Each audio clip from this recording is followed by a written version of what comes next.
Salut, très heureux de vous retrouver avec cette nouvelle saison de Pour votre information. On ne change pas vraiment cette formule, c'est-à-dire qu'on va rencontrer des acteurs importants du territoire lavallois de différents horizons, certains de vos artistes préférés, des chroniqueurs également passionnants qui sélectionnent des sujets qui vont vous interpeller dans votre quotidien, j'en suis persuadé. C'est le cas notamment d'Isabelle Dominique-Crowe qui sera avec nous, que vous connaissez pour son émission 2 temps, 3 mouvements, qui est notre experte fitness dans cette émission. Sarah Maud également nous partage sa passion pour la photo et ses déclinaisons. Aussi Boucard Diouf, que vous connaissez, qui est un animateur, aussi un auteur et un humoriste bien connu, viendra nous parler de son plus récent livre. Nicolas Vincent Poirier, pour qui le cinéma n'a plus aucun secret, sera là pour nous en valoriser encore une fois les grandes vertus. André Gariepi de la Cantine pour tous viendra nous parler également de la part de cette organisation pour nourrir les jeunes dans différentes écoles donc du territoire lavallois. Et Claude Rivet viendra nous parler d'emploi ici sur le territoire de l'île Jésus. Et tout d'abord, Isabelle Plante, notre esthéticienne, nous donne des conseils avec l'arrivée d'une nouvelle saison, celle de l'automne. D'ailleurs, on vous souhaite une bonne première émission.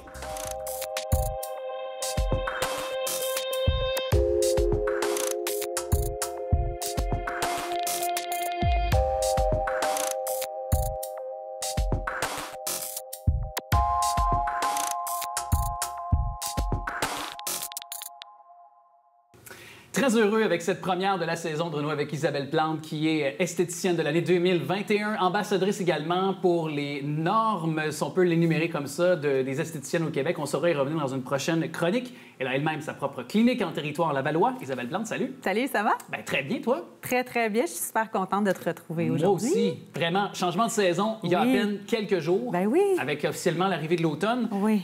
Ça engendre des problèmes pour notre peau, ça? Ben oui, exactement. Donc, c'est le moment idéal pour justement prendre soin de sa peau. Mais là, c'est à savoir qu'est-ce qu'on doit faire. Quelle technologie serait la mieux, en fait, pour notre peau. Et puis, selon moi, bien, c'est la microdermabrasion. Qu'est-ce que c'est? Et d'ailleurs, il peut y avoir un autre terme, je pense, dans le domaine de l'esthétisme, la micro-exfoliation. Oui, contrôlée. Ouais, en fait, parce que la microdermabrasion, si on se fie à l'origine, en fait, ça a été créé pour le corps médical. Donc, les médecins, à l'époque, prenaient la microdermabrasion pour éliminer les couches superficielles de l'épiderme et aussi la première couche du derme. Aussi, la mythologie, c'est micro, donc petites particules, derme, abrasion, enlevée. Donc, c'est sûr que les patientes qui avaient des problématiques assez importantes se faisaient faire des soins par des médecins. Par contre, après quelques années, donc je veux juste vous dire que la microdermabrasion a été créée en Italie dans les années 70 et vers le milieu des années 80. Ça a apparu ici en Ça a apparu, en fait, dans tous les salons de beauté nord-américains. Et c'est à ce moment-là qu'on a pu faire de la microdermabrasion plus esthétique. Donc, nous, les esthéticiennes, on va vraiment travailler à la surface de l'épiderme. OK. Et d'ailleurs, est-ce que c'est peut-être tous les types de peau qui peuvent avoir recours à cette technique-là? Parce que moi, je prends par exemple moi, mais tu sais, j'ai la peau un peu sensible. Le changement de saison, c'est toujours pour moi un peu difficile pour ma peau de s'adapter. Il faut faire attention, en fait. Il faut vraiment choisir la bonne technique de microdermabrasion pour les peaux plus sensibles.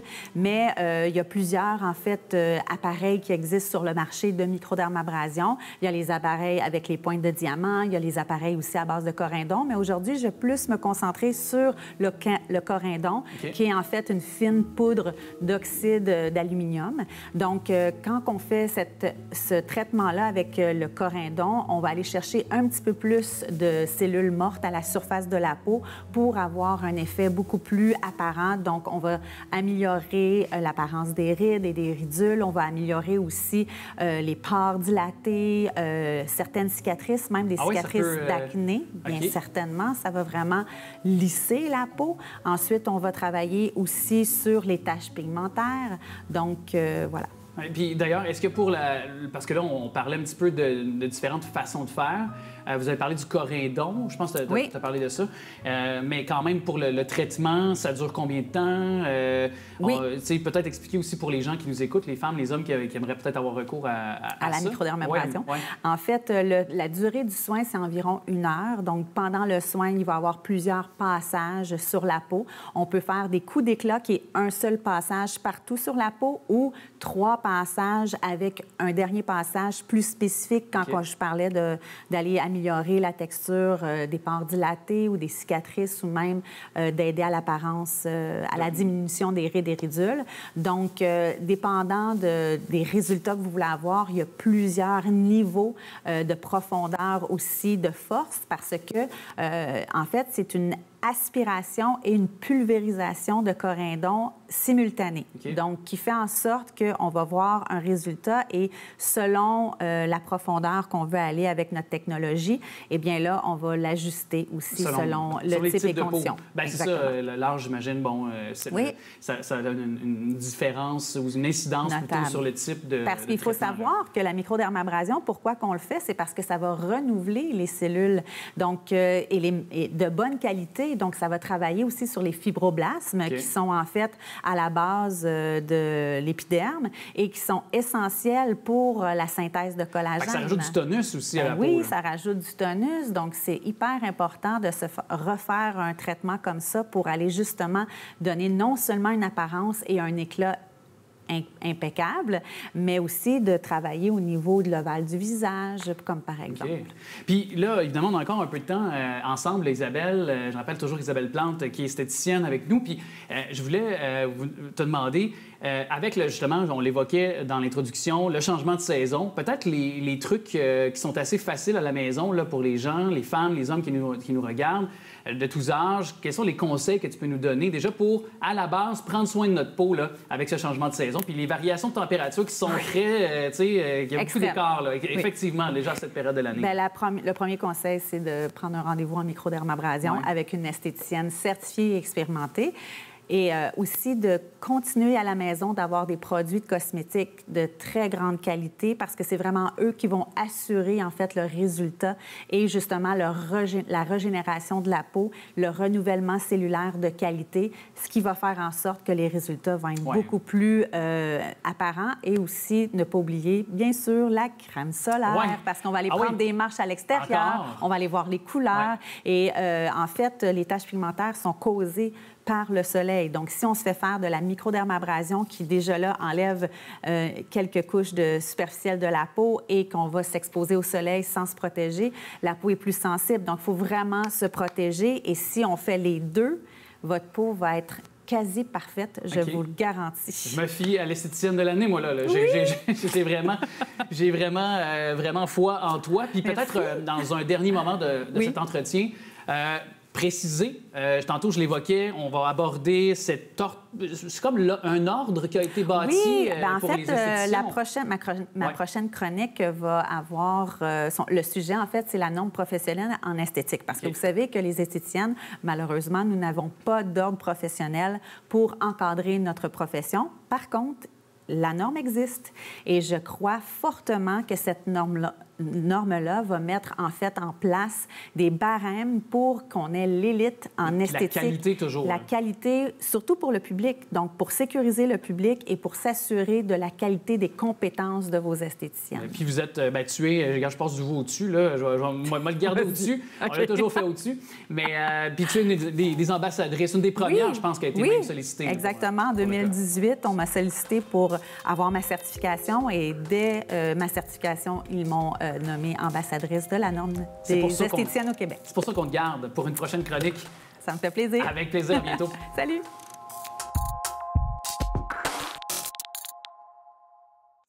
On la retrouve. Elle est notre experte fitness, d'ailleurs, sur TVRL. Vous pouvez suivre avec cette nouvelle saison, 3e saison, 2 temps, 3 mouvements. Je suis très content de l'accueillir. Isabelle Dominique-Rose, salut! Salut Alex, comment ça va? Ça va bien, toi? Ça va super bien, content de te retrouver. Moi aussi. Puis avant d'aborder le sujet d'aujourd'hui, je veux savoir, pour cette 3e saison de 2 temps, 3 mouvements, qui a déjà débuté depuis quelques temps, déjà sur nos ondes, mais qu'est-ce que tu nous réserves cette année? Bien, je réserve des entraînements express corps complet, mais j'ai ajouté des entraînements pour certaines groupes musculaires que les gens aiment bien travailler. Je pense aux fessiers. Il y a certaines personnes qui aiment beaucoup travailler l'arrière des bras. Donc, j'essaie d'aller cibler certains groupes musculaires que les gens ont davantage envie d'entraîner, mais aussi, évidemment, je pousse les groupes musculaires qui sont importants à travailler également. On a souvent tendance à négliger l'arrière du corps, exception fait des fessiers. Donc, des belles surprises, mais surtout être dans le moment présent, faire compter chaque seconde, puis se faire du bien. Et d'ailleurs, parlons de se faire du bien, parlons de rentrer. C'est le cas pour 2 temps 3 mouvements, mais pour les gens également qui nous écoutent, on a peut-être eu quelques dans les vacances excès de toute forme et on veut renouer non seulement avec notre forme physique, puis on rentre au bureau, c'est la rentrée pour certains, on a délaissé le télétravail, on veut peut-être être à notre sommet, à notre summum de notre forme, et tu nous amènes avec les saines habitudes de vie et 5 habitudes de vie saines à développer. Oui, puis j'amène ça parce que je trouve que le temps est idéal. Effectivement, l'été, on a une routine différente et c'est tout à fait correct. On a tendance à bouger autrement. Et ce qui est fun avec la rentrée, c'est que l'énergie de la rentrée scolaire, tu sais, la température est changée un peu, donc on a envie peut-être de s'entraîner davantage à l'intérieur ou juste à réévaluer c'est quoi nos besoins, c'est quoi nos objectifs. Puis j'aime bien rappeler aux gens que l'activité physique, on ne fait pas ça juste parce que c'est pour la santé, on le fait parce que ça nous amène une qualité de vie, puis parce que ça impacte toutes les autres sphères. C'est sûr. Ouais. Tu le sais, la nutrition, toi tu t'entraînes présentement, ils sont tous interconnectés et je vais... Et il y a une sonnette qui est là, qui est la vedette de notre chronique, et d'ailleurs, qui va passer, mais d'ailleurs, quelle est cette sonnette d'alarme quand il est question de nous dire, OK, il est le temps là, de se donner ce coup de pied dans le derrière pour toi? Est-ce que c'est lorsque, justement, on atteint un niveau de stress dans notre vie qui s'empare de nous, qui nous empêche littéralement d'effectuer les tâches de notre quotidien? Oui, excellente question. C'est compliqué en même temps de mettre le doigt dessus, mais je dirais que quand on commence à sentir que le stress grimpe et qu'on n'arrive plus à gérer son taux de stress, l'activité physique peut vraiment nous aider. Ça n'a pas besoin d'être un marathon comme tu fais. Ça n'a pas besoin d'être une intensité très, très grande. Souvent, un bienfait de juste sortir dehors, changer un peu, on va dire, la vibe, ça peut être quelque chose qui nous fait du bien. Mais je dirais que là où souvent on va constater un problème, c'est si on n'arrive pas à se reposer, si notre qualité de sommeil n'est pas là, ou si on manque tellement de sommeil que là, le stress est grand et que là, on dirait que c'est comme un cercle vicieux. Puis là, souvent, quand on est stressé, on mange pas forcément super bien et les excès peut-être embarquent côté caféine, côté sucre, côté alcool et autres. Donc, j'espère que les gens n'ont pas besoin d'attendre un certain signal. Je veux inviter les gens à se questionner au niveau de leurs habitudes au quotidien cet automne parce qu'il nous reste quelques années avant la fin de l'année. C'est pas encore terminé. On a le temps encore de se dire, c'est quoi donc mes objectifs début d'année en janvier? Qu'est-ce que je peux faire maintenant concrètement? Puis j'ai assez de temps pour le faire. C'est pas une course. Ce que j'ai pas le temps de finir d'ici la fin de l'année, je vais le faire en janvier. Mais au quotidien, tu sais, souvent les boissons énergisantes nous vendent de l'énergie puis être souriant, heureux, alors que l'activité physique nous amène ça. Ouais. Parce que si on se fait du bien au quotidien, on dort mieux. Notre stress, on arrive à gérer. On a tous du stress, il y a du stress négatif, positif. Et ce qu'on veut, c'est être bien le plus souvent possible dans notre journée et que de bouger davantage. Puis tu le sais, on est plus positif, plus productif, plus souriant, on est plus disponible pour les gens autour de nous. Puis c'est ça ce que j'essaie de vendre, entre guillemets, comme message, parce que c'est ça qu'on a, c'est notre qualité de vie, c'est ce qu'on a de plus précieux que d'avoir la santé. Alors pourquoi pas s'activer dans ce sens-là pour se faire du bien? Ouais. Oui, puis littéralement, par contre, c'est toujours un questionnement, puis on l'a à chaque année ensemble depuis le début de notre collaboration, puis je trouve ça important quand même de le rementionner parce que arrive bientôt aussi avec cet automne qui est installé depuis quelques temps, les journées qui sont moins longues, la lumière qui est moindre aussi, donc ça a un incident sur notre sommeil, sur notre stress, sur notre vie au quotidien. Oui, mais pour certains, changement de saison, c'est signe de renouveau. Donc, puis il y a tout le beau côté il fait plus frais, mais tu sais, on s'habille plus cosy, on se met plus de couverture la nuit, on prend un breuvage froid plutôt qu'un breuvage chaud. Donc, il y a toute cette magie-là de la saison qui change. Puis après ça, mais on sait que la fin d'année vient avec la récompense de, tu sais, si on fête Noël, les festivités de la nouvelle année. Donc, il faut juste tenir bon et se rappeler que faut pas toujours s'écouter dans le moment, tu sais, dans la mesure où j'ai peut-être pas envie de faire l'entraînement, mais ça me fait du bien et je dois me rappeler de ça post-entraînement parce que c'est là que c'est comme, hey, ça vaut toujours la peine. Puis oui, j'étais fatiguée, mais wow, j'ai été capable de le faire. Puis j'ai fait peut-être 10 minutes plutôt que 20. Who cares? C'est pas grave parce que je l'ai fait. Et ça prend un peu de discipline également. Et c'est ce que je souhaite aux gens, juste de questionner. C'est comme à quel point est-ce que je suis capable de faire quelques petits sacrifices pour ma santé globale, ma santé qui est précieuse. Alors, faut mettre le temps, même si c'est des petits moments, parce que ça va toujours être payant. Ça, c'est une évidence. Et puis, on peut te suivre sur nos différentes plateformes ici, tvrl.ca, puis de même que sur YouTube, parce que Deux temps trop mouvement, je trouve que c'est une belle façon d'avoir une courroie de transmission, d'avoir une suite à nos discussions de façon hebdomadaire ensemble Pour votre information. Je vous souhaite une très belle saison et merci d'être à nouveau là pour collaborer avec nous. Pareillement, une belle saison. Bonne journée, bonne semaine. Hey, toi aussi. Alors, Isabelle Dominique-Crowe qui était avec nous pour nous parler, bien sûr, de fitness, et notre experte fitness dans cette émission.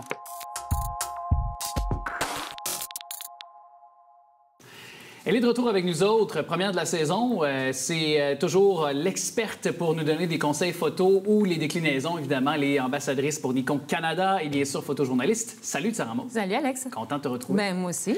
Tu voulais nous parler du mannequinat, mais comment on entre dans le domaine du mannequinat? Pour ceux peut-être qui seraient tentés, c'est ce sujet que tu vas aborder avec nous aujourd'hui. Pourquoi d'ailleurs tu voulais nous en parler précisément cet automne? Ben, en fait, j'ai eu l'idée parce que j'ai quelqu'un qui m'a approché récemment pour me demander comment on pouvait rentrer dans des agences de mannequins, puis comment ils procédaient, tout ça. Donc, avec cette rencontre à elle, je me suis dit, ça serait peut-être une bonne idée que j'en parle à un plus large public qui pourrait être intéressé aussi par la question. Peut-être un peu démystifier parce qu'il y a des choses qui circulent beaucoup. Oui. Des mythes, des légendes urbaines, d'autres, ça peut s'avérer vrai. Donc, un peu démystifier ce monde-là qui a toujours fasciné, hein, d'ailleurs. Je pense toujours, les hommes, les femmes ont toujours été fascinés par nos mannequins. On se rappelle les années 90, les Claudia Schiffer et compagnie. Là. Oui, bien, c'est sûr qu'il y a une notion de rêve, de vouloir briller quelque chose, de quelque part, de vouloir briller. En tout cas, il y a un standing de vie, de vouloir être beau, de se sentir bien. Je pense qu'on tourne autour toujours de cette notion-là de succès et de glamour. Oui. Et c'est quoi la porte d'entrée? Quel est le premier pas, la première question qu'on doit se poser? Bon, bien, je suis contente que tu me poses la question parce que je m'enlignais là-dessus. En fait, la première chose à faire quand on veut devenir modèle, peu importe notre âge, que ce soit qu'on ait 10 ans, 13 ans ou 50, 60 ans, ça peut... Il y a des agences qui sont spécialisées dans tout ça, là, dépendamment de notre tranche d'âge. C'est déjà de trouver un photographe qui va être capable de faire plusieurs styles de photos. Parce que le but, c'est de se créer un petit portfolio, un portfolio de base qui va servir à montrer comment vous dégagez, comment on sort en photo. Donc, sa confiance, son attitude, l'énergie qu'on émet en photographie. Donc, c'est vraiment le but. On peut parler de différentes photos. On peut parler de photos dans, par exemple...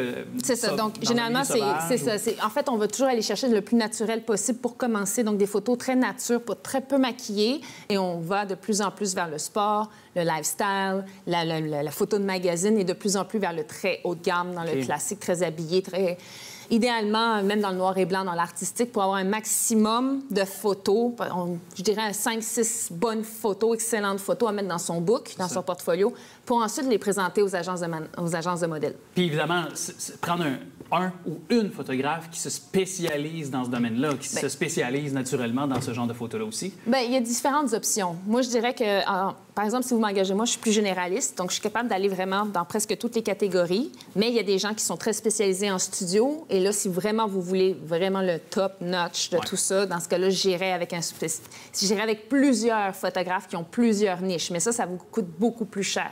Donc, c'est mieux de prendre un photographe qui soit vraiment capable de saisir votre essence, de vous amener, de vous diriger aussi, parce que, étant donné que vous ne faites pas de mannequin, vous n'avez pas d'expérience de mannequin, il faut que vous appreniez à aussi poser devant la caméra. Donc ça, c'est bien d'avoir un photographe qui est capable de vous amener là. Et j'imagine aussi que ça donne déjà un avant-goût de ce que ça pourrait être un shooting photo dans une éventuelle campagne publicitaire auquel on prend part. Si c'est un photographe qui est habitué de faire ça de la mode ou de gérer ou d'avoir plutôt à composer avec des mannequins, ça nous donne déjà un avant-goût peut-être de ce que ça pourrait être dans le quotidien si on y fait ce métier-là. C'est sûr. C'est sûr qu'au début, quand on commence et qu'on fait son portfolio, il faut se payer son maquilleur, son coiffeur, son styliste. Des fois, on peut s'organiser. Il y a beaucoup... C'est un investissement, un portfolio de base.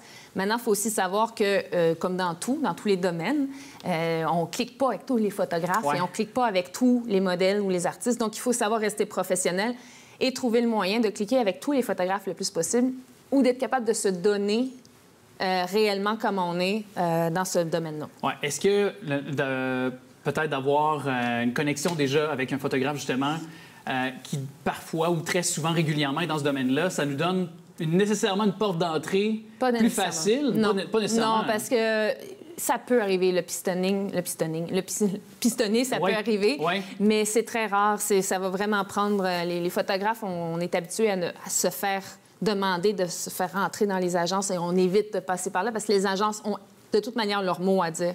Puis il y a des agences aussi qu'il faut absolument éviter. Mais je les nommerai pas. Ouais. Mais par exemple... il y a des agences auxquelles vous pouvez faire confiance. Et dans ce cas-là, allez voir leur site web et voir qu'est-ce qu'ils recherchent comme modèle. Et déjà, vous enligner sur ça, ça serait déjà un bon point. Sans nommer d'agence. Sans nommer d'agence, comment bien la choisir, cette agence? Quels sont les éléments qui peuvent s'avérer dangereux ou du moins que des fois, on est des néophytes, on ne connaît pas le domaine nécessairement du mannequinat, puis déjà, c'est des signes précurseurs qu'on doit faire attention. Et dans l'autre côté, ma question se déploiera dans l'autre, mais dans l'autre axe, mais c'est-à-dire de bien choisir, tu sais, que déjà, c'est positif, on peut déjà se dire, OK, ça, c'est fiable et ça inspire confiance. Dans les deux cas, comment on peut bien les sélectionner ou bien les éviter? Disons que c'est un peu compliqué, mais on peut regarder, par exemple, au nombre d'artistes qui travaillent dans une agence de modèles. Par exemple, moi, s'il y a une énorme banque de modèles dont on n'a jamais vu que les photos semblent faites un peu sur un mur blanc ou des choses comme ça, où c'est facile d'y accéder en échange de temps de paiement par mois ou par année, ou là, je me méfierais un petit peu plus. Par contre, dans les bonnes agences, on les connaît. C'est des agences qui sont connues. Il y a du bouche-à-oreille qui se fait, là, tu sais. Mais par exemple, Folio, Humankind, Next Model, Second Spec Model, c'est quoi, là? Dulcedo. C'est toutes des agences comme ça. Folio, évidemment. C'est des agences de confiance. C'est plus pour les petites agences moins connues qui veulent vraiment se faire connaître. Là, dans ce cas-là, j'irais vraiment rechercher, poser les bonnes questions, à savoir c'est quoi mes garanties. Ils vont vous dire qu'il n'y aura pas de garantie, mais justement, c'est quoi les garanties? Les garanties qu'on a, parce que... Puis, d'autant plus, on voit souvent dans les campagnes, surtout quand c'est des enfants. C'est surtout aux enfants que je pense. C'est ça, moi aussi. Je me dis, quand c'est pour une campagne d'une boutique bien connue de mode, une chaîne de mode, puis qui veut lancer une nouvelle collection de vêtements, par exemple, là, on prend... j'aimerais pas de nom non plus, mais...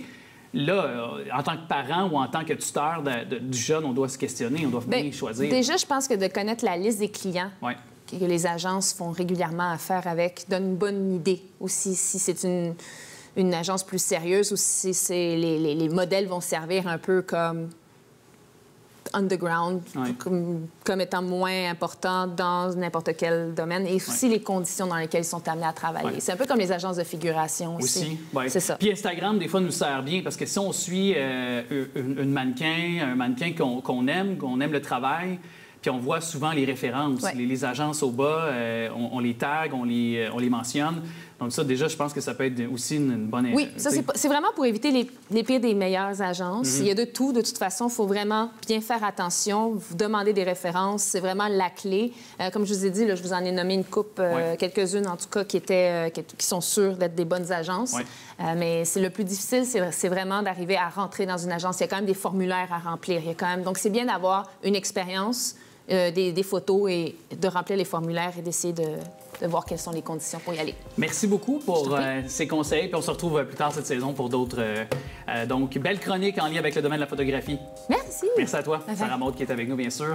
Elle qui est ambassadrice pour Nikon Canada, puis photojournaliste.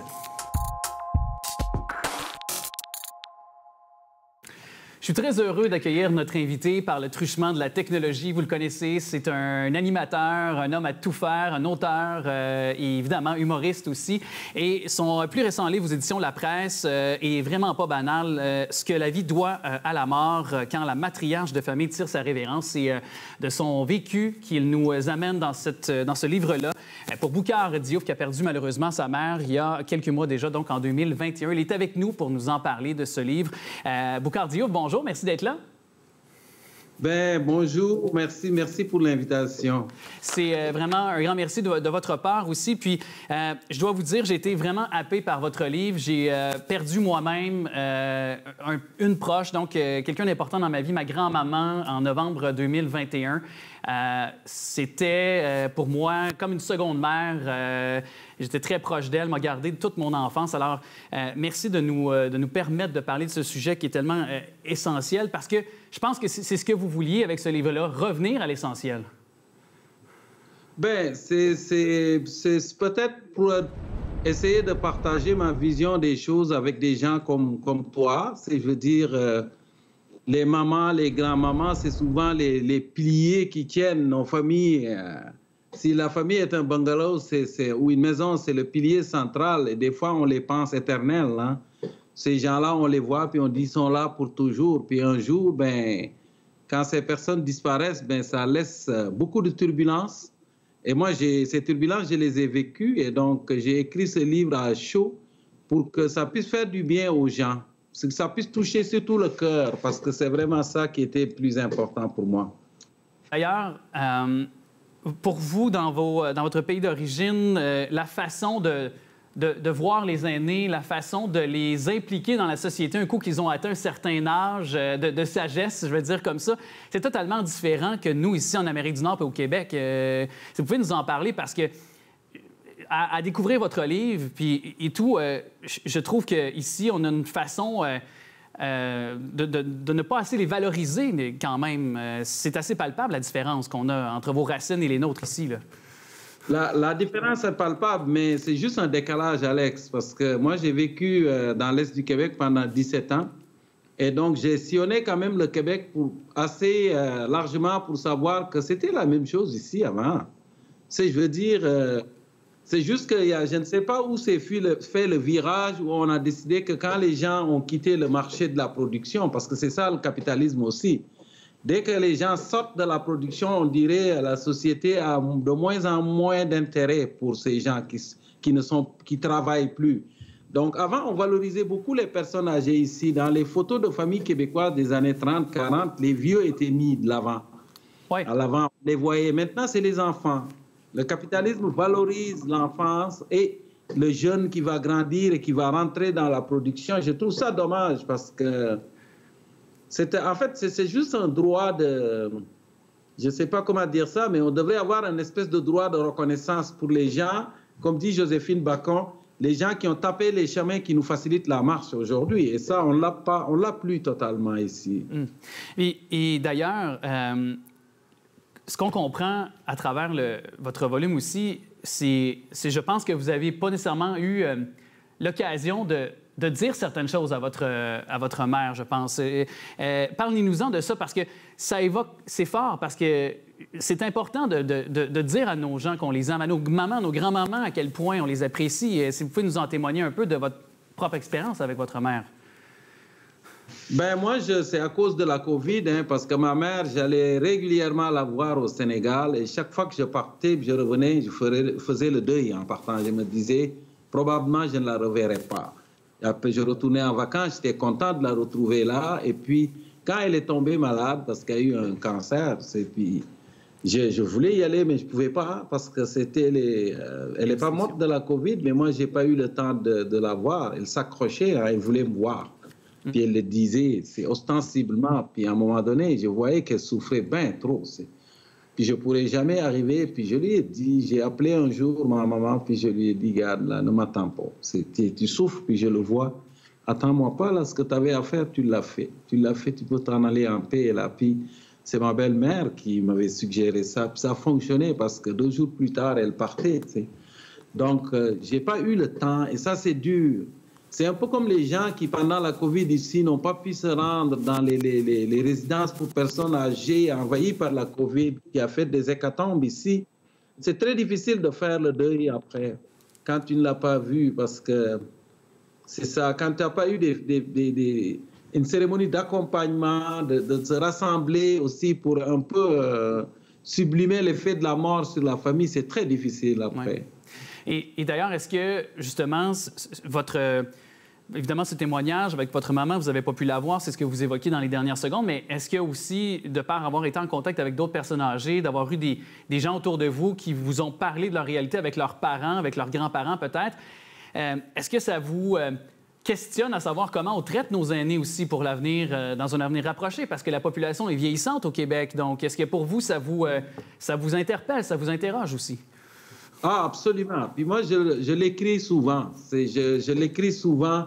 Pendant la pandémie, il y avait une ligne qu'on nous avait donnée, puis cette ligne-là, on pouvait appeler des aînés. J'ai fait ça ici souvent, pendant la pandémie.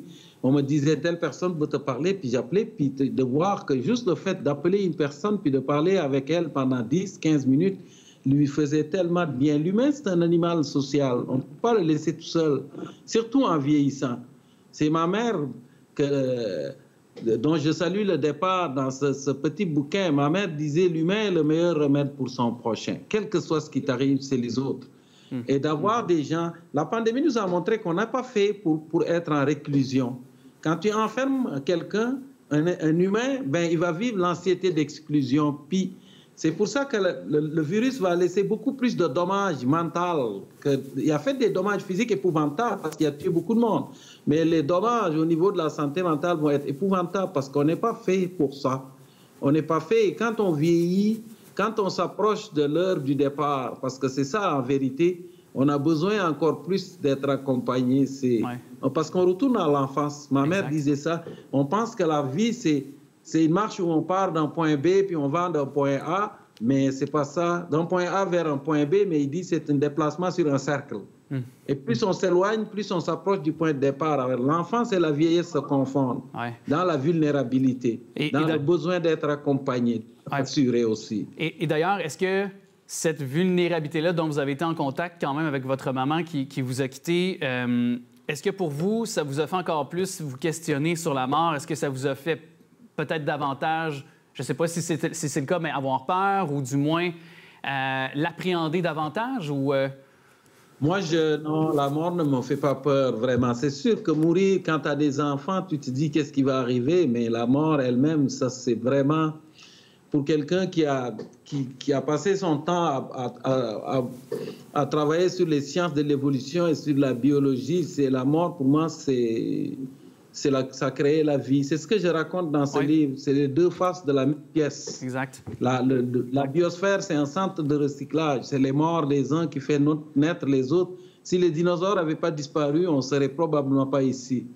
Parce que les dinosaures occupaient toute la place.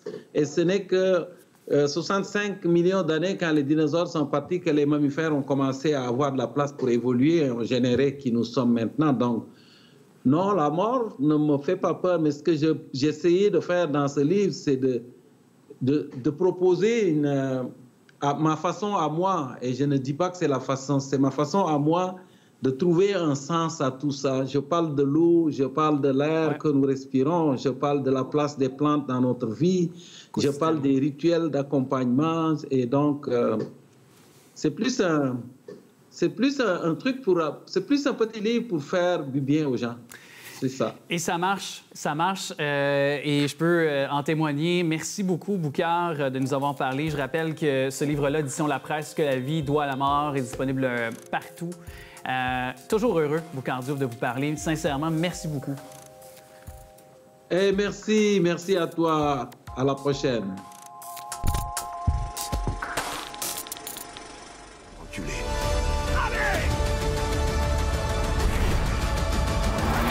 Sérieux? C'est que l'échauffement.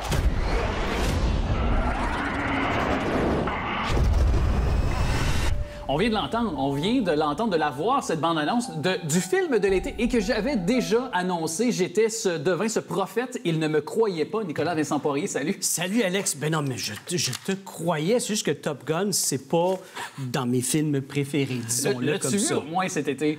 Oui, j'ai vu Top Gun. Puis, as-tu aimé?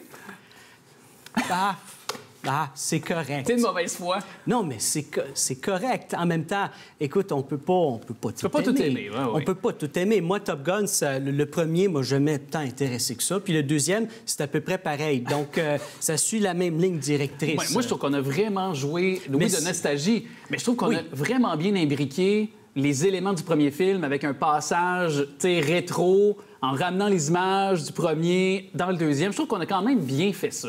C'est très bien fait. C'est pas parce que je n'ai pas aimé ça que je n'ai pas apprécié la qualité du film. Parce que oui, le film est très bien fait. Les effets sont excellents. Les scènes, en avion, c'est excellent aussi. C'est amusant. C'est ce qui a fait la magie aussi, entre autres, du premier. Donc ça, je peux pas le nier, mais ce type d'histoire-là, ça m'intéresse pas tant que ça. Je comprends, mais quand même, toi qui souvent amène comme argument le box-office... Le box-office, oui, celui-là... Est-ce que l'argument est fort quand même aussi pour... L'argument est très, très, très fort, oui. Parce que... 1,3 milliard, un peu plus? 1,3 milliard, mais tout ce qui fait revivre la nostalgie, c'est très fort en ce moment. C'est vendeur. Depuis Stranger Things... Oui, on est dedans. Mais d'ailleurs, c'est une des questions, parce qu'on va parler de Thor, justement, qui est sorti au mois de juillet, Love and Thunder.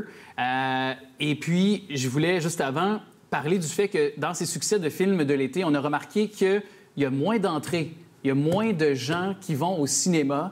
Est-ce que c'est cause à effet de la pandémie? Les gens ont redécouvert, ou du moins ont pris plaisir à rester chez soi, à écouter sur leur plateforme, que ce soit Netflix et compagnie, leurs films? Bien, il y a un peu de ça. Il y a un peu du fait aussi que certains films, durant la pandémie, sont sortis directement à la location. Donc, et il y a beaucoup de films maintenant que, peu de temps après la sortie au cinéma, ça sort directement en location. Donc, il y a beaucoup de gens qui préfèrent attendre. Mais pour moi, l'expérience cinéma, on a beau avoir un cinéma maison, un vrai cinéma, il n'y a rien qui bat ça. Oui, mais en même temps, je remarquais quelque chose cet été. Je trouvais que les films restaient plus longtemps à l'affiche. Plus de semaines. Je pense pas nécessairement à Top Gun parce que c'est un succès, donc c'est sûr qu'il va rester longtemps quand c'est des gros canons comme ceux-là, mais je pensais à des films qui étaient de calibre moyen et qui, en longévité, étaient plusieurs semaines dans les cinémas, plus longtemps parce que j'ai comme l'impression qu'il y a eu moins de films qui sont sortis. Bien, exactement, il y a moins de choix. Pourquoi est-ce que les films restent pas si longtemps que ça au cinéma? Bon, soit que le film est un flop, ou soit que, bien, à chaque semaine, il y a des nouveautés qui arrivent. Et l'été, bien, il y a énormément de nouveautés, évidemment. Et ces nouveautés-là, c'est des blockbusters qui prennent une grande partie des salles. Donc, dès qu'un film performe un petit peu moins bien, on l'enlève de l'affiche. Même que Top Gun, je ne connais pas les chiffres pour cette semaine, mais je suis persuadé qu'un été normal, Top Gun n'aurait pu être présent comme Thor, Love and Thunder également. C'est ça. Donc, c'est sûr que ça peut avoir aidé. Puis, bon, j'enlève les... Moi, je l'aime, le Top Gun, là, mais je sais que ça peut avoir aidé à faire gonfler les chiffres un peu pour un gars même qui l'aime moins. Je vais te le donner, ça. Je vais te le donner. Mais allons-y avec, justement, Thor, parce que c'est un film que tu as beaucoup aimé, je pense. C'est un film que j'espérais vraiment beaucoup aimer. OK, tu l'as pas aimé? Écoute... Très moyen. C'était un film, j'attendais avec impatience. Toi, c'était Top Gun. Moi, c'était Thor, Love and Thunder. Pourquoi? Parce que, bien, à cause du réalisateur Taika Waititi qui a fait renaître, disons, Thor en 2017 avec Thor Ragnarok. Oui. Avant ça, Thor était un personnage plus ou moins aimé. Ouais. Et tout à coup, bien, en 2017, il y a eu une espèce de soft reboot du personnage. Et là, le personnage, il est plus attachant, il est plus drôle. On l'a vu dans les Avengers, les différents volets. Fait qu'on a réussi un peu à montrer le petit côté plus, je vais me permettre l'espagnol, plus human, le côté plus sentimental de Thor, qu'on a vu un peu, qu'il avait des émotions. C'était pas juste un dur. C'est ça. Et Taika Waititi a amené un humour qui était vraiment nécessaire pour Thor parce que c'était le personnage le moins apprécié du MCU. Et pour Love and Thunder, bien, on s'attendait à quelque chose qui allait ressembler un peu à Ragnarok, ce qui n'a malheureusement pas été le cas. Le problème avec ce film-ci, bien, c'est justement l'humour. Parce que Thor est un personnage qui a vécu des choses dramatiques. Beaucoup de gens qui aiment sont décédés. Et Loki, entre autres, son frère. Loki, entre autres, et bon, sa mère, et son peuple, une grande partie de son peuple. Et tout à coup, eh bien, avec, c'est depuis dans Ragnarok, son père était encore vivant, et son peuple ainsi que son frère étaient vivants. Tout a changé depuis, et on le traite un peu comme une blague. Et encore une fois, Thor, comme dans chacun de ses films, il se cherche. Dans le premier Thor, il se cherchait. Dans une quête d'identité, on dirait que c'est un des thèmes qui revient à chaque fois dans Thor, mais à un moment donné, ça peut être pour un film, mais pour tous les films avec Thor, ça commence à être un petit peu... Ça s'essouffle, là. Exactement. Il y a un essoufflement, là. Mais, comme à l'habitude, je suis persuadé, parce que je l'ai vu aussi, Je suis d'accord quand même, je te rejoins sur certains points, mais les effets spéciaux, c'est encore... moi, j'ai aimé, j'ai adoré. Ils sont bons. Les effets spéciaux sont bons. Est-ce qu'ils sont incroyables? Non. Et je te dirais que je m'attendais à beaucoup, surtout avec Nathalie Portman, qui revient dans le rôle de Jane Foster, et aussi avec Christian Bale, parce que Christian Bale ne voulait plus jouer dans des films de super-héros. Et c'est vraiment le scénario de Taika Waititi qui l'a convaincu d'interpréter le personnage de Gore, le méchant du film, et que finalement, bon, ce soit... il manque quelque chose dans ce film-là. Tout est... il manque quelque chose. Le personnage de Gore, j'aurais aimé qu'on le développe un peu plus. Jane Foster, son personnage, il est très... j'aurais aimé qu'on le développe un peu plus. On y va juste... en surface, on dirait, avec tous ces personnages-là. Et Gore, incarné par Christian Bale, le vilain, quand tu parlais qu'il manquait peut-être un petit peu de profondeur, je trouvais que la fin, justement, finissait un peu de manière un peu en queue de poisson, finalement. Il n'y a pas de punch, il n'y a pas littéralement je trouve, de réflexion, ni plus ni moins, ou presque, à ce film-là. Quand même, qui, d'habitude, je comprends que Marvel et les super-héros, c'est toujours du divertissement, mais toujours quand même un message derrière certains films. On aurait qu'à penser à Black Panther, par exemple. Exactement. Ouais. Dans ce cas-ci, écoute, le film... 119 minutes avec un personnage très important comme Gore, avec Nathalie Portman qui revient, avec... je trouve qu'ils ont été très maladroits. Taika Waititi, au niveau du scénario, a été maladroit. Oui, il manque énormément de choses. C'est un film qui aurait dû être un peu plus léger, disons. Exact. Et au lieu d'aborder des thèmes... plusieurs thèmes, mettons, assez forts qu'on aurait pu développer au lieu de prendre ces thèmes forts-là et de les mettre dans un film qui se prend pas du tout au sérieux. Parce qu'il n'y a pas de fil de conducteur non plus. C'est ça. Combien en terminant au box-office? 758 millions au box-office. C'est bien. Oui. Tandis que Chris Hemsworth a fait 20 millions pour ce film-là. Au lieu des 15 habituels, il a fait un 5 millions de plus. Le bonus quand même. Et ben, c'est le film de Marvel où il est le plus, mettons, musclé, parce que dans ce film-ci, il pèse 231 livres. Quand même, est-ce que toi et moi, ne faisons pas? Alors, je te dis à très bientôt, Nicolas. À bientôt. Merci.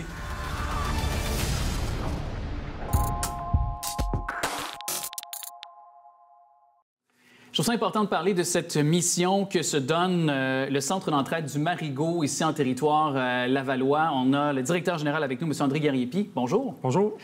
Faut comprendre, et je vais mettre la table tout de suite, justement, parce que beau lien, parce que la Cantine pour tous, c'est un programme qui nourrit des milliers de jeunes à travers le Québec. On parle de plus de 15 000 jeunes dans plusieurs régions du Québec, dont ici sur le territoire lavallois. Et vous êtes parmi le programme au Centre d'entraide du Marigot. Et pourquoi c'est important pour vous de vous impliquer et de distribuer des repas pour nos jeunes ici?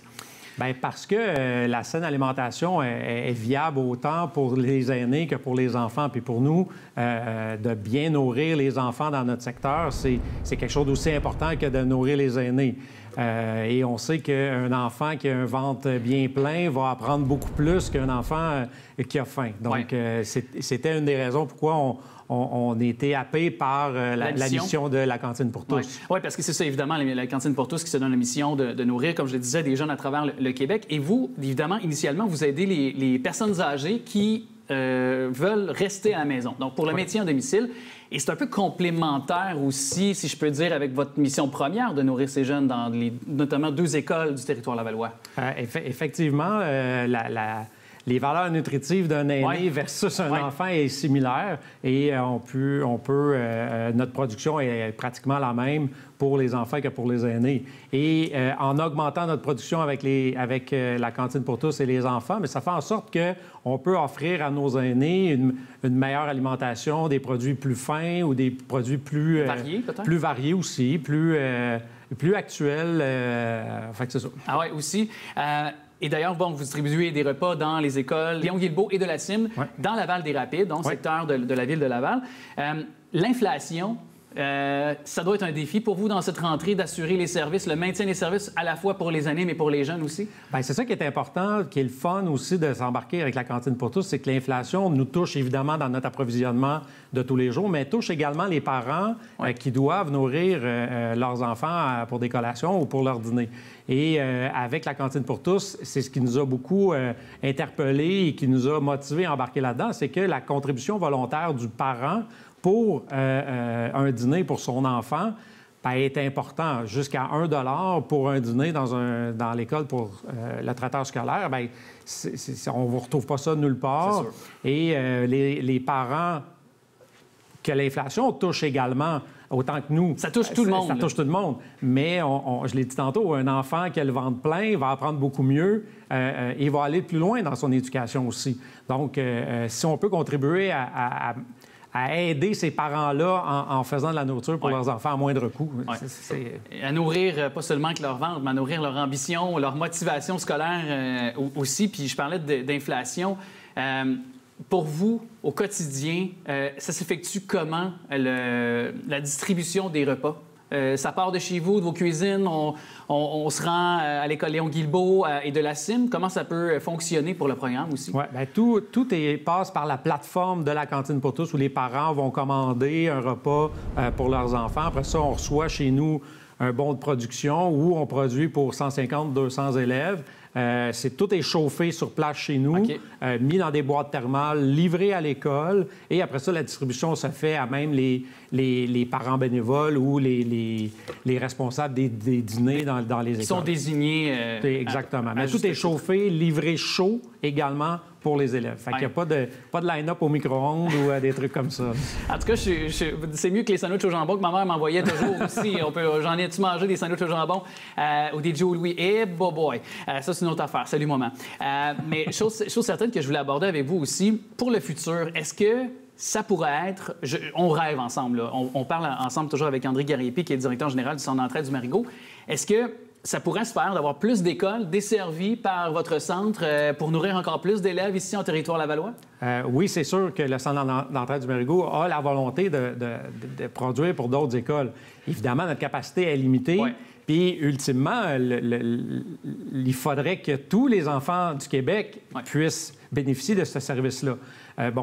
Même si j'ai bien de la volonté puis j'ai bien de la motivation, il reste que je ne peux pas nourrir tous les enfants des écoles lavalloises. Fait que oui, on a une capacité d'augmenter, mais il faudrait aussi que d'autres organismes embarquent dans la cantine pour tous. Les contributions. Et puissent produire également pour toutes les autres écoles. Parce que c'est ça. Parce que, oui, et je m'en allais justement vous demander, est-ce que quelqu'un qui nous écoute attrape actuellement notre conversation? Est-ce qu'on peut contribuer? Est-ce qu'on peut apporter quelque chose sur le plan monétaire, bénévole pour vous, pour vous faciliter la tâche? Bien, c'est sûr que sur le site de la Cantine pour tous, il y a toujours un petit onglet où on peut faire un don. Le Centre d'entraide du Marigot est toujours à la recherche de bénévoles pour livrer les papotes roulantes, faire ses appels de sécurité, les accompagnements médicaux pour les aînés. Oui, on a besoin de bénévoles. 450-668-5375. Sans problème, on va vous accueillir. Puis on est une belle gang. On fait ça dans la bonne humeur. Oui. Il me reste encore un peu de temps avec vous, M. Gariepi, puis on approche très bientôt la Journée internationale du droit des aînés. C'est le 1er octobre prochain. Tout à fait. Et vous, on le disait, c'est une de vos missions premières, le maintien à domicile de nos aînés. Ça passe par là aussi pour assurer leur sécurité, leur santé sur le plus long terme. Ça a été prouvé. Est-ce que vous avez un message à dire aux gens qui nous écoutent, peut-être à l'aube de cette Journée internationale du droit des aînés encore qui s'amène? Bien, j'étais justement à la conférence de presse ce matin pour la conférence de la table de concertation des aînés du Québec. Et Laval et la ville haute cette année pour la table de concertation. Et puis Pierre Lavoie, qui est le porte-parole et qui était là,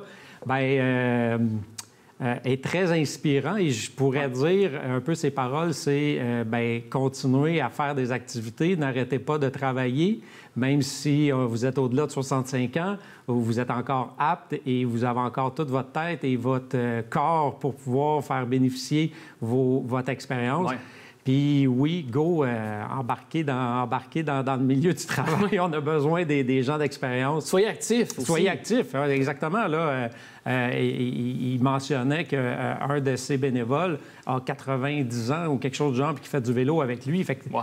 Tu sais, c'est comme wow, justement. Oui, c'est impressionnant. Puis on sait qu'en faisant de l'activité physique comme ça, bien, ça aide pas seulement avec le physique, mais ça aide aussi l'esprit à rester en santé. Et rester vif. Et équilibré. Tout est ajouté au bas de l'écran pour les liens de tout ce qu'on a jasé précédemment. M. André Garriépé, directeur général du Centre d'entraide du Marigot, merci beaucoup et bravo pour cette mission que vous accomplissez. Ça me fait plaisir. Merci à vous. Merci.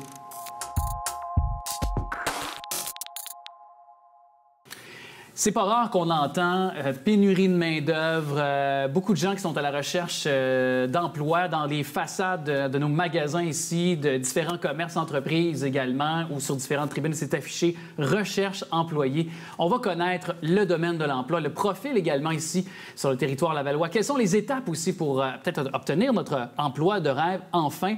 Il est, lui, conseiller gestion et également transition de carrière chez Midi 40. L'occasion de l'accueillir aussi régulièrement cet automne Pour votre information. Monsieur Claude Rivet, bonjour. Bonjour, Alexandre. Merci de prendre le temps de nous arriver avec un sujet qui est d'autant plus d'actualité. Je pense qu'on n'a jamais autant parlé du domaine de l'emploi. Je ne veux pas vous vieillir, mais ça fait quand même un certain temps que vous œuvrez dans ce domaine-là. Est-ce que pour vous, c'est peut-être une époque qui, dans le domaine de l'emploi, pour les chercheurs d'emploi, qui est unique en son genre depuis les 20-25 dernières années, ce que vous avez remarqué? Je pense qu'effectivement, le balancier vient d'arriver de l'autre côté, où on se rend compte maintenant qu'on est un marché de chercheurs d'emploi. Donc, il y a beaucoup d'avantages du côté du chercheur d'emploi, ce qu'on n'avait pas à l'époque. On avait un marché d'employeurs où les conditions du marché étaient dictées par les exigences de l'employeur. Cette dimension-là s'est assouplie un petit peu face à la rareté de main-d'œuvre. Il semble y avoir un petit peu plus d'ouverture de la part des employeurs, un petit peu plus de compréhension. De vouloir assouplir des choses? D'assouplir des règles, effectivement, et d'ouvrir la porte peut-être à de nouvelles démarches, entre autres des gens expérimentés aussi. C'est intéressant ce que vous dites. Puis, avant toute chose, je veux qu'on précise ce que c'est dans l'esprit des gens, parce que je pense que souvent, on voit le nom de votre organisme, c'est-à-dire Midi 40, le Centre conseil d'emploi, puis on se dit « Ah, ça existe ici? Je ne savais pas. » Parce que votre mission, donc, c'est d'aider au premier niveau, c'est d'aider les gens qui sont des chercheurs d'emploi. Effectivement. Notre mandat, c'est d'aider les chercheurs d'emploi, peu importe le statut de l'emploi, pourvu qu'ils soient sur le territoire de Laval et qu'ils aient plus de 40 ans. C'est une clientèle qu'on accueille à bras ouverts et qu'on aide à trouver un cheminement qui va leur permettre d'obtenir un emploi satisfaisant pour eux. Alors ça, c'est drôlement important parce que face à la pandémie aussi, il y a une quête nouvelle qui a été lancée de la part du chercheur d'emploi. Tout le monde veut avoir l'emploi idéal, l'emploi parfait. Aussi, pouvoir s'accomplir et vous les accompagner tout au long du processus. Là, je veux dire, et précisez-nous justement quel type de service et quel type d'accompagnement voilà, que vous faites lorsque les gens frappent à votre porte. Je vais peut-être commencer par une anecdote. Assez souvent, je rencontre des gens qui ont autour de 50, 55 ans, sans préjudice, de belles madames, à mes yeux, à moi, qui d'emblée me confient qu'elles se trouvent trop vieilles ou qu'elles appréhendent la réaction du marché du travail face à l'âge. Déjà là, on a de l'âgisme pour lequel on doit intervenir. Parce que finalement, aujourd'hui, on n'embauche pas un âge, on embauche des compétences. Des gens qui sont en mesure de répondre aux besoins des employeurs, des entreprises, qui ont de l'expérience. Et ça, c'est une richesse en soi. Oui, totalement. Et là, par exemple, vous avez dit 40 ans plus, donc c'est de mettre en valeur les candidatures des gens, j'imagine, mais de leur donner, vous avez dit donc, confiance en eux à nouveau, de nourrir cette confiance pour aller faire des entrevues, aller passer et se vendre, parce qu'il y a quand même une job, on va se le dire, de savoir se vendre aussi en entrevue. Essentiellement. Je suis heureux que vous en parliez. Oui. Mais d'emblée, j'aimerais mentionner que les gens, le profil de la clientèle qui nous arrive est un peu différent, puis en même temps, bien, on est là pour résoudre toutes les difficultés qui peuvent se présenter. D'emblée, il y a des gens qui ont été mis à pied parce qu'il y a eu des changements administratifs importants. D'autres ont eu des mises à pied qui sont, on peut se questionner un peu, préjudiciables. Il y a différentes situations. Il y a aussi des gens qui ont quitté par eux-mêmes pour une raison ou pour une autre. Ça fait 20 ans, 25 ans qu'ils sont au même emploi. Ces gens-là n'ont pas l'expérience de la recherche d'emploi. Et pour d'autres, il y a un traumatisme aussi qu'il faut amortir avant de se lancer dans un nouveau projet de recherche d'emploi. Alors, on est là pour les accueillir, démêler tout ça, voir où sont leurs valeurs fortes et leur permettre de trouver un emploi satisfaisant. Mais, et d'ailleurs, pour peut-être reprendre confiance en soi, savoir quel est le premier, là, on fait ensemble, c'est une entrevue qu'on fait présentement. Et soudainement, je suis, vous êtes l'employeur, je suis l'employé et je dois vous séduire. Quelle est la façon de faire, l'argument premier lorsqu'on se présente à un employeur? Est-ce que c'est la poignée de main? Tu sais, souvent, on nous disait ça. Oui. La poignée de main, le regard, on regarde dans les yeux. Est-ce que ça s'avère encore le cas ou ça a changé avec peut-être les médias sociaux ou autre façon d'entrer en contact depuis ce temps? En fait, d'emblée, il y a le langage corporel. Oui. Ce que la personne dégage, et ça se manifeste par de la confiance en soi, de l'estime de soi, une certaine certitude face à la compétence qu'elle peut apporter dans l'entreprise. Alors ça s'appelle le langage corporel. Oui, ça peut passer par une tenue vestimentaire, mais il ne faut pas être à cheval là-dessus. Mais ce qu'on dégage fait quand même toute la différence. Oui. Alors c'est ce qui est le plus important au départ. Quand même, parce que l'adage le dit, on n'a qu'une chance de faire bonne première impression. Est-ce que c'est véritable quand même? Je fais souvent l'analogie entre la vente, le processus de vente et la recherche d'emploi. Et c'est d'un principe de la vente, justement. Ne manquez jamais l'occasion de faire une bonne première impression. Exactement. Comme vous l'avez dit. Sur le territoire lavallois, le type d'emploi qui est disponible, là, les gens qui nous écoutent puis qui veulent aller frapper à votre porte, qui veulent peut-être avoir besoin de vos services, est-ce que c'est dans le type, peut-être, parce qu'on sait qu'on est riche en termes d'entreprises pharmaceutiques, il y a des emplois beaucoup dans le type de services. Donc, quels seraient peut-être les différents emplois ou peut-être à la portée des gens qui nous regardent ou qui seraient intéressés finalement? Vous faites un peu comme à la bourse. Hein? Vous demandez quelle est l'entreprise sur laquelle je dois investir. Bien, oui, peut-être, oui, c'est ça. Je sais que je suis un petit peu vaste, là, mais évidemment, c'est vous l'expert. Je m'en remets à vous. Moi, je pense que peu importe le secteur d'activité, il y a toujours moyen de trouver un emploi. Il n'y a pas d'emploi. Il y a des emplois à moins grand volume, mais à moins grand volume, il y a aussi, très souvent, moins de chercheurs d'emploi ou moins de spécialistes dans ce domaine-là. Donc, ça vient équilibrer le marché. De façon générale, nous, on dit aux gens, peu importe la compétence que vous avez, si vous êtes capable de la présenter de façon satisfaisante, même s'il n'y a pas d'offre d'emploi publiée, vous êtes en mesure d'aller soumettre votre candidature. Ce qu'on appelle une candidature spontanée. Oui. Et là, il y a des portes qui s'ouvrent. Vous savez, la mission première du chercheur d'emploi, c'est de se faire connaître. Oui, exactement. D'emblée, peu importe qu'il ait un besoin ou pas de l'autre côté. Et de refrapper à la porte, de revenir à l'occasion pour rementionner notre intérêt. Est-ce que c'est encore bon? Ça s'appelle assurer le suivi de sa candidature. Que j'expédie une lettre à la poste, on ne sait pas si elle est rendue, on ne sait pas si elle est arrivée, puis je ne veux pas créer de préjudice pour le système. Mais la réalité, c'est que je dois faire un suivi. Et dans mon suivi, je ne fais pas juste m'assurer que la candidature a été reçue, mais on réalise aussi que je suis sérieux. Parce que je peux revenir avec des éléments d'information supplémentaires qui vont peut-être renforcer l'opinion de l'employeur sur ma candidature. Être déterminant dans l'embauche ou non. Ah oui. Et là, il nous reste moins d'une minute. Alors, c'est important de mentionner comment on entre en contact avec vous. Quels sont les accès? Parce que c'est gratuit là, pour aller chez vous, je pense. C'est tout à fait gratuit. Vous le dites très bien, Alexandre. La clientèle de Laval, plus de 40 ans, j'invite tous les gens qui sont en recherche d'emploi à communiquer avec nous. C'est aussi simple que ça. Alors, c'est au bas de l'écran au moment de se parler. On va se revoir, on va se reparler du domaine de l'emploi. Je trouve ça fascinant de vous entendre. Vous êtes un très bon, d'ailleurs, vulgarisateur. C'est clair que je vous réembauche. Vous avez passé l'entrevue d'embauche. Monsieur Claude Rivet, donc, vous êtes conseiller gestion et transition de carrière chez Midi 40, Centre conseil en emploi. C'est bien sûr sur le boulevard de la Concorde, chez nous, à Laval. Exactement. Merci beaucoup à vous. Merci de nous accueillir.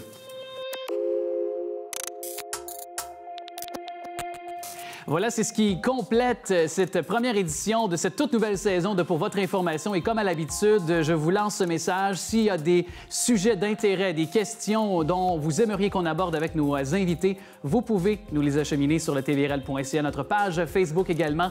Autre possibilité pour vous de vous faire entendre. Je veux remercier notre équipe aussi qui travaille à me faire rayonner devant votre téléviseur. Daniel et Daniel, entre autres, caméra et montage. Aussi Jacques, précieux Jacques, aussi collaborateur. Yannick, Manon à la recherche et Alain à la réalisation. Je vous incite aussi à jouer toujours à notre bingo TV Laval. 3 500 $ à vous offrir cette semaine, dont 2 500 $ pour la carte pleine. Avez-vous votre carte? Dès maintenant, vous pouvez vous la procurer dans plusieurs points de vente sur le territoire lavallois. Allez, mon nom est Alex Trudel et je vous dis à très bientôt.